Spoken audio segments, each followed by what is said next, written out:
আমরা বলি প্রবাসে যারা, এই যে ভাই মালয়েশিয়া প্রবাসী, তাই না ভাই? মালয়েশিয়া না, সিঙ্গাপুর। সিঙ্গাপুর প্রবাসী।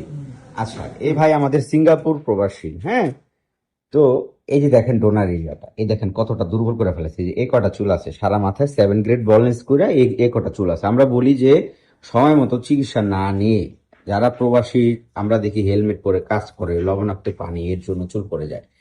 তো উনি হেলমেট পরে কাজ করছে, এর জন্য এখন দেখেন ওনার কি অবস্থা। 7 গ্রেড বলনেস, একদম থিন হয়ে গেছে, মানে ডোনার একেবারে নিচে নেমে গেছে। হ্যাঁ, মানে যেটাকে আমরা বলি এক্সট্রিম বল্ড। তো এরকম অবস্থা যদি নিয়ে আসে আমাদের কাছে, আমি যে ভিডিওতে বলি যত বড় টাক হবে খরচ তত বেশি, এটা রিকভার করা কতটা হার্ড এটা আপনারা বুঝবেন না।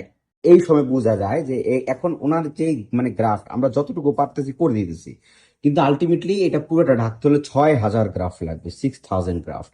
এত এত গ্রাফট ওনার ডোনার এরিয়াতে নাই, আর আমরা পরবর্তী করতে পারবো না। আসলে রোগীর কাছে টাকা আছে, কিন্তু রোগী চাইলেও সার্জারি করতে পারতেছে না। যদি এরকম কন্ডিশনে আপনারা নিয়ে যান, সেক্ষেত্রে আপনাদের পস্তাতে হবে। আমি বারবার বলি, কারণ ডেন্স একটা বিষয়, এত খারাপ কন্ডিশন হয়ে গেলে আপনাদের পস্তাতে হবে। এর জন্য সময় মতো আগে থেকেই ওষুধ দিতে হবে।